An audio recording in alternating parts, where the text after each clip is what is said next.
بسم اللہ الرحمن الرحیم۔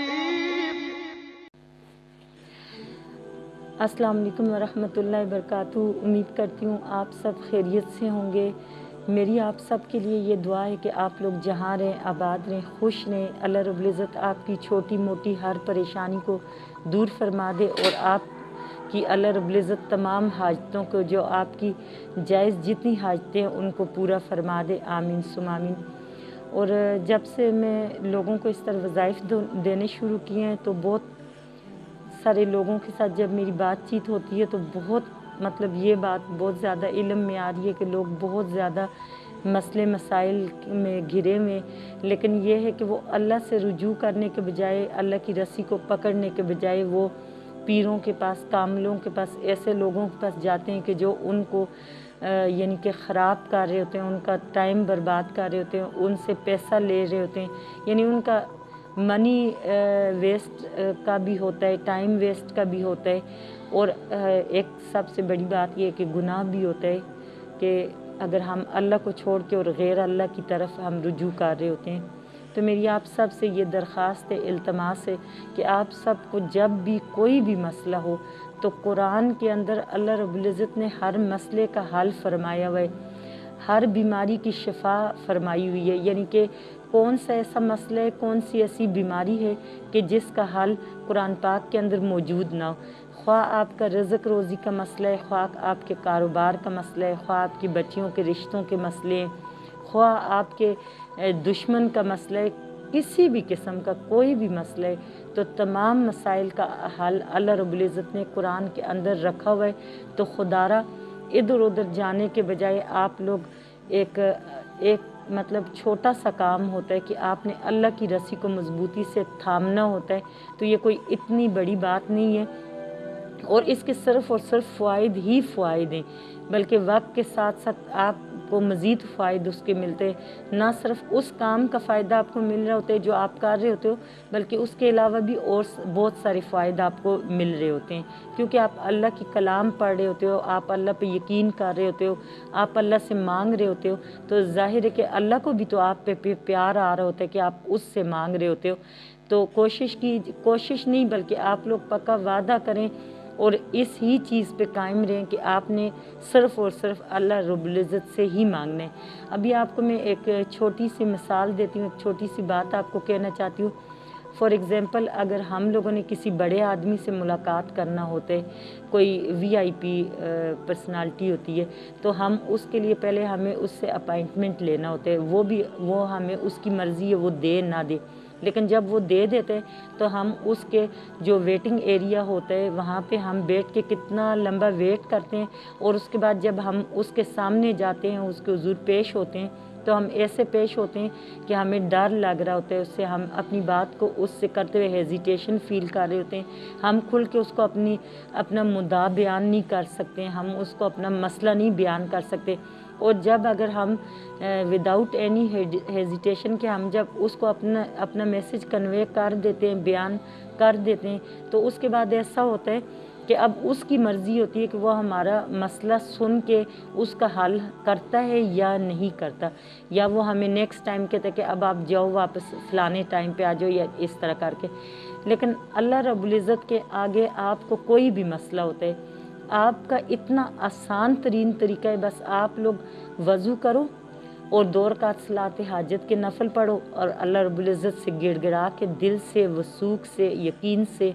اور خشوع و خضوع سے مانگ لو، تو اللہ رب العزت اس جانماز سے اٹھنے سے پہلے آپ کو وہ چیز عطا کر دیتا ہے، وہ آپ کا مسئلہ حل فرما دیتا ہے کہ جو آپ کا مسئلہ ہوتا ہے۔ تو آپ لوگ اللہ رب العزت کے پاس جائیں، اللہ رب العزت سے مانگنے کی عادت ڈالیں، آپ کا جو بھی مسئلہ مسائل ہے، اور میں نے آپ کو کئی بار پہلے بھی یہ بات آپ سب سے کی ہے کہ اپنی شیئرنگ کا معاملہ بھی اللہ رب العزت سے ہی بنائے رکھے، یعنی آپ نے اگر کچھ شیئر کرنے تو بس اپنے اللہ رب العزت سے شیئرنگ کا بھی معاملہ بنائیں، مانگنے کا معاملہ، شیئرنگ کا معاملہ، محبت کا معاملہ، ہر معاملہ آپ اپنے اللہ رب العالمین کے ساتھ کریں۔ اللہ رب العزت بہت زیادہ اچھے ہیں، اگر آپ محسوس کرنا چاہو، اس چیز کو محسوس کرو، تو کئی لوگ ایسے ہیں کہ وہ اللہ رب العزت کے قریب نہیں ہیں، وہ نماز نہیں پڑھ رہے، روزے نہیں رکھ رہے، لوگوں کے ساتھ اچھا رویہ نہیں کر رہے، لیکن وہ بھی اللہ پاک سے جب رجوع کرتے ہیں، وہ بھی اللہ سے مانگ رہے ہوتے ہیں یا نہیں بھی مانگ رہے ہوتے، تو اللہ رب العزت تو ان کی بھی سب ضرورتیں پوری فرما رہے ہوتے ہیں، ان کی بھی تو مسئلے حل ہو رہے ہوتے ہیں۔ تو آپ لوگ ہمیشہ بس اس بات پہ قائم رہیں کہ آپ نے مانگنے تو صرف اور صرف اللہ رب العزت کی ذات سے مانگنے، کسی پیر، کسی فقیر، کسی کے پاس نہیں جانا آپ نے۔ ہاں البتہ جو اچھے نیک لوگ ہیں ان کی صحبت میں جائیں، بیٹھے، ان سے گفتگو کریں، ان سے اپنے مسائل کا حل جیسے ڈسکس کریں، کیونکہ وہ نیک اور اچھے لوگ ہوتے ہیں، وہ آپ کو اچھی باتیں سکھاتے ہیں۔ لیکن جو جعلی عامل وغیرہ یا پیر وغیرہ ہوتے ہیں، ان کے پاس آپ جانے سے گریز کریں۔ آج کا جو میرا ٹاپک ہے، جو آج کا وظیفہ ہے میرا، وہ یہ قید سے رہائی پہ ہے۔ بہت سارے لوگ ایسے ہیں کہ وہ بے گناہ قیدوں میں، کچھ لوگ ایسے ہیں جنہوں نے دانستہ جرم کیے ہیں لیکن ہیں تو وہ قید میں نا، اور کچھ ایسے ہیں کہ جن سے انجانے میں گناہ ہوئے ہیں، جرم ہوئے ہیں اور وہ قید میں ہیں۔ یعنی قید کی کئی قسمیں جس میں سے میرے خیال سے 10 قسمیں میرے علم میں، لیکن اگر وہ میں بیان کرنے لگ جاؤں تو ویڈیو بہت لمبی ہو جائے گی۔ بہرحال اگر آپ دانستہ بھی آپ نے کوئی جرم کیا ہے اور آپ قید میں ہیں، یا آپ کا کوئی عزیز و اقارب قید میں ہے، کوئی بہن بھائی کوئی بھی قید میں ہے، یا کسی نے انجانے میں جرم کیا ہے، یا کسی سے نادانستگی میں ہوا ہے، یعنی کوئی بھی جرم کی قسم ہے اور جس کی وجہ سے وہ قید میں گیا ہے، تو اگر وہ سب سے پہلے تو اللہ رب العزت سے معافی مانگے اپنے اس گناہ کی کہ جو اس نے کیا ہے، جو اس سے سرزد ہوا ہے، اور اگر وہ بے گناہ قید میں تو اللہ رب العزت سے دعا مانگے اپنے حق میں۔ لیکن بہرحال قید ہے اور وہ بہت بری چیز ہے، کیونکہ آزادی ایک بہت بڑی نعمت ہے۔ تو آج کا جو وظیفہ ہے بہت بہترین وظیفہ ہے۔ اگر آپ کا کوئی بھی پیارا، جو لوگ مجھے سن رہے ہیں، دیکھ رہے ہیں، جہاں تک میری آواز پہنچ رہی ہے، اگر آپ لوگوں کا کوئی بھی پیارا قید میں ہے، جیل میں ہے، قید میں ہے، کسی قسم کی بھی قید میں ہے، اب قید بھی ہو سکتا ہے کہ وہ کسی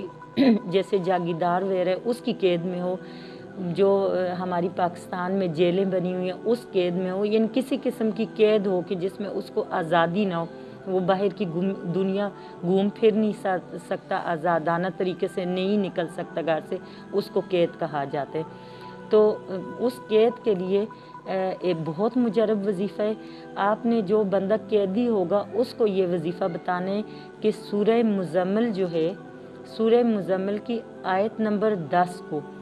150 بار روزانہ اول آخر 11 مرتبہ درود شریف کے ساتھ وہ پڑھے،